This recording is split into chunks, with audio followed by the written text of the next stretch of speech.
এত পরিশ্রম আর অপেক্ষার পর ফাইনালি দীঘা সি বিচ। তো দীঘা প্রথম দিন কাটানো মুহূর্ত কী করলাম, মজা করলাম, সমস্তটাই তোমাদের সাথে শেয়ার করতে চলে এসেছি।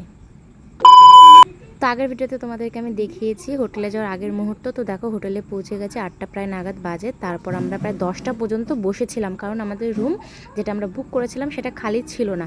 তারপর ক্লিন করে খালি করে দিয়ে তারপর আমরা রুমে চলে এসেছি। আর দেখো কি সুন্দর রুমটা, বেডশিট আর নিচেটা সুন্দর করে মোছা ছিল, খুব ক্লিন ছিল। তারপর আমি আমার জিনিসপত্র সমস্ত কিছু গুছিয়ে নিয়েছি, আর যেহেতু তোমাদেরকে দেখাবো বলে একটু ভিডিও করে নিলাম। তো রুমটা কেমন লাগলো অবশ্যই কমেন্টে জানাবে। কে দীঘা এসেছো জানিয়ে যেও কমেন্টে, আর কে আসবে সেটাও কিন্তু অবশ্যই কমেন্টে জানিয়ে দিও। আর দেখো বেডশিটটা কিন্তু খুব সুন্দর লাগছে। তারপর আমি স্নান করে ফাইনালি রেডি হয়ে পড়েছি, আর রেডি হয়ে এখন যাবো নিচে খাওয়া দাওয়া করতে। আমরা ছিলাম ওল্ড দীঘা আর নিউ দীঘার একদম মিডিলে, মানে মাঝখানে। তারপর নিচে খাওয়া দাওয়া করতে চলে গেছি। প্রথমে দিয়ে দিল প্লেট, তারপরে দিয়ে দিল গ্লাস, তারপরে দিয়ে দিল ভাত আর টক ডাল, তারপর আলু সিদ্ধ। আমরা খাওয়া দাওয়া সবাই কমপ্লিট করে নিয়ে আমরা রুমে চলে এসেছিলাম একটু রেস্ট নিতে। রেস্ট নেওয়ার পরে আমরা আর কি বেরোবো, তো কোথায় যাবো কী করবো সমস্তটাই কিন্তু তোমাদের সাথে শেয়ার করবো। সো দেখো বর্মশাইয়ের আমি সেম। তো চলো চট করে রেডি হয়ে নিই। এই দেখো আমরা রেডি হয়ে গেছি, আমি আর বর্মশাই। কেমন লাগছে কমেন্টে অবশ্যই জানাবে। ফার্স্ট ডে তো এই ড্রেসটা কেমন লাগছে অবশ্যই জানাবে। তারপর আমরা সবাই রেডি হয়ে বেরিয়ে পড়েছি, যেহেতু এখানে 3 দিন থাকবো, ঘুরবো ফিরবো, খাবো দাবো, মজা করবো, ভিডিও করবো, সমস্ত কিছু করবো, আর সবটাই কিন্তু তোমাদেরকে দেখাবো। তো সেকেন্ড ফ্লোর থেকে আমরা চলে এসেছি ফার্স্ট ফ্লোরে। আর এই দেখো সানগ্লাস পরে আমাকে কেমন লাগছে অবশ্যই কমেন্টে জানিয়ে দিও ঝটপট। আমি আর বর্মশাই এই যে রেডি হয়ে পড়েছি, বেরিয়ে পড়েছি সবাই একসাথে আমরা। এই যে তারপর এসেছিল টোটো, পড়েছিলাম উঠে টোটোতে। তারপরে টোটো থেকে চলে গেছি নিউ দীঘা সি বিচ। আর যেতে যেতে আমরা নিয়েছিলাম পেয়ারা মাখা, কারণ আমরা ওখানে বসে পেয়ারা মাখা খাবো। আর পেয়ারা এগুলো কিন্তু একটু অন্যরকম টেস্ট ছিল, মাখাটাও একদম ডিফারেন্ট। এই দেখো আমরা চলে যাচ্ছিলাম সি বিচের সাইডে। তারপর রাস্তা থেকে যেতে যেতে হয়ে গেছিলো কষ্ট, নিয়ে নিলাম আমরা লেবু জল। এই দেখো লেবু জলগুলো কিন্তু ইউনিক, আমাদের এখানে কিন্তু পাওয়া যায় না।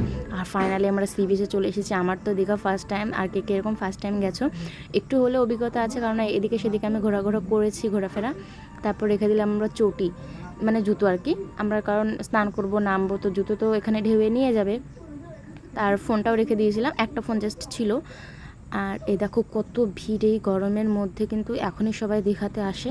আর প্রচণ্ড ভিড় হয়েছিল, একদম প্রচুর পরিমাণে ভিড় হয়েছিল।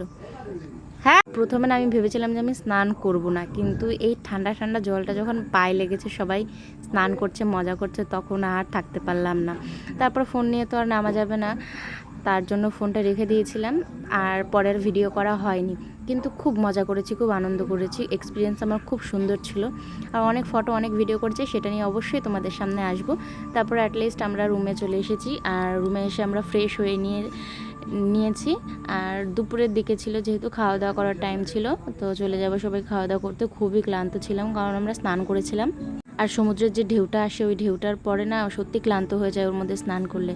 দেখো সবাই মিলে নিচে চলে যাচ্ছে, আর আমরা প্রায় ছিলাম গ্রুপে 10 জন। তো সবাই মিলে একসাথে গেছি। আর খাওয়া দাওয়ার পরিষেবাটা কিন্তু প্রথম থেকে বলছি খুব সুন্দর ছিল, খুব অসাধারণ রান্নাবান্না হয়েছিল।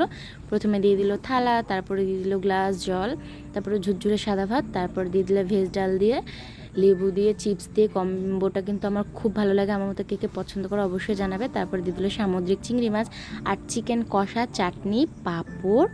অ্যাটলিস্ট দেখো খাওয়া দাওয়াটা খুব সুন্দর হয়েছিল। ভিডিওটা কেমন লাগলো অবশ্যই জানিয়ে যাবে। Thank you for watching, bye by.